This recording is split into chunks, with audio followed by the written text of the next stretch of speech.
Hey, what's going on, guys? Do you need to get strong for this next CrossFit season? Did that thruster just tank your open score? Well, we are doing a video on how to identify what you need in the off season to get strong. So first thing we want to do is determine whether you are an easy strength gainer or a hard strength gainer. And this can be done through a pretty simple test created by Charles Poliquin named the Neuromuscular Efficiency Test. So what you do is you build to a back squat max, you rest 10 minutes, and then you drop to 80% and you perform one max unbroken set at a 2-0-x1 tempo. So what that means is 2 second eccentric, 0 second pause in the bottom, come up as fast as you can, and then you get a 1 second pause, and you're gonna perform that for as long as you can, whether it be you can't hold the tempo anymore, you miss a rep, or you take more than 2 breaths at the top of your rep. This will give us a rep range. Anywhere from 1 to 3 reps means you have high neuromuscular efficiency, which means you have a pretty high power output relative to your strength. 4 to 6 is kind of a moderate range. Typically, we will see people adapt to almost any sort of strength protocol in this range. And then 6+ is like a low neuromuscular efficiency, which typically means you're a harder gainer. You need some different protocols than traditional strength protocols. So we can use this for actually both the back squat and the bench press to determine the difference in your muscle fibers in the lower body and the upper body. Sometimes you see people, or more often than not, you see people with different muscle fiber types in lower versus upper, and you can train both the lower and upper differently if you do see that as a coach. So when we get the athlete, the next thing we want to figure out is whether they need raw strength or dynamic strength. So raw strength would be your deadlift, your bench, your squat, your press. So these are typically things that you see at a powerlifting meet. Dynamic strength would be your clean, your snatch, and your jerk. So oftentimes we will see, especially in CrossFit, because we grease the groove per se with Olympic lifts, that athletes' Olympic lifts will actually be very high relative to their raw strength numbers. And so sometimes we might need to drive up just the raw absolute strength of an athlete to see some of their OLE numbers drive up in the sport. Vice versa, sometimes we might see some athletes' raw strength numbers be really, really high, and then their dynamic strength is lacking. Typically when that happens, it might be a little bit more of like a skill or a technique issue, but you could also actually develop some kind of like slower, less explosive muscle fibers if you do have some pretty good raw strength, and we need to develop some explosive capacity with you at that point in time. For hard gainers, we pretty much need to develop a lot of explosive capacity all the time. We also probably will need to develop some of your raw strength and just get you lifting a barbell quickly. So that's kind of the next step in our process. And then finally, we want to look at the athlete's experience level. So are they 6, 8, 10 years into the sport, have had several different training protocols, and then we can kind of take that, look at all the other kind of things we assessed, and develop a training program for them. We'll get into some guidelines about the 2 different hard versus easy gainers here, or are they relatively new athlete with the experience level. So outline or kind of some guidelines for protocols for a hard gainer would be we're gonna work at higher reps at higher percentages. So typically what we see is, like in traditional literature, 1 to 5 is your absolute strength sets, 6 to 8 is your strength sets, and then 8 to 12 is kind of your hypertrophy work. With a hard gainer, we actually see these kind of bumped up a little bit, where your 4 to 6 is actually kind of like your maximal sets, or 3 to 5s is your maximal sets.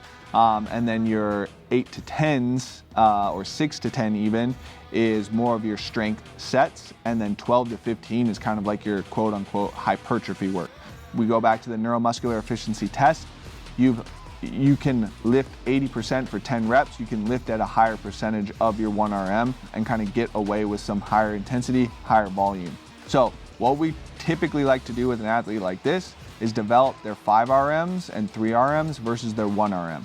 Because their central nervous system tone is a little bit lower, they can't get as excited for a lift as somebody who's a little bit of an easier gainer or has a higher central nervous system tone. So lifting our 3s and 5s, they get kind of that first rep out of the way, their central nervous system kicks in and they can start to move that weight, and it gets a little bit harder.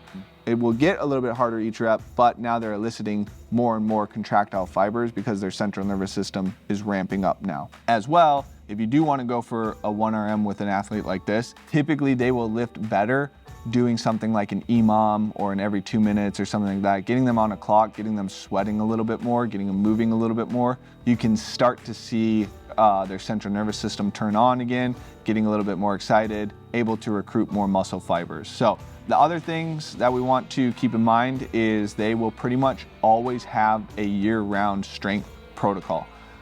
When you start to move away from a strength protocol with hard gainers, they pretty much fall off the bat and their maxes decrease very quickly. They can lose what they gain very quickly and they don't get it back very easily as well.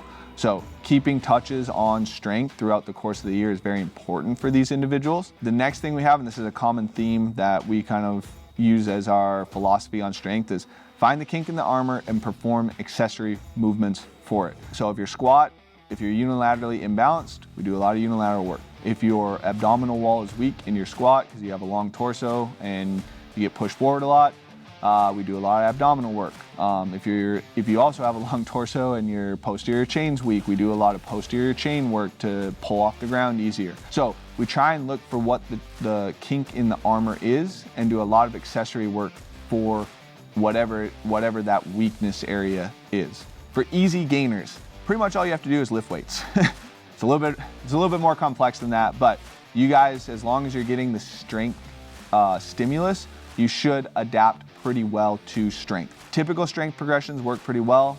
Unless you're a little bit more of an experienced athlete, then you have to get a little bit more complicated with it. And that's where we might look at bar velocity, banded work, chain work, finding your sticking spot and really training that sticking spot inside of a squat and inside of a deadlift.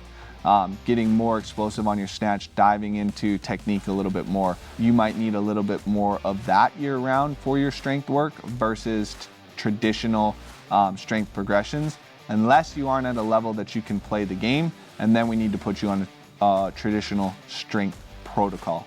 If we get you strong enough, we can do things like get you touches on strength stimuluses, so max out on something, and then we can use what's called your strength, speed, endurance. Typically this is 70 to 80% of your 1RMs as your hypertrophy work. We can use something called strength, speed, endurance protocols to help maintain your base of strength. And this is important for the sport, or it transfers over to the sport because it is a lot of barbell cycling.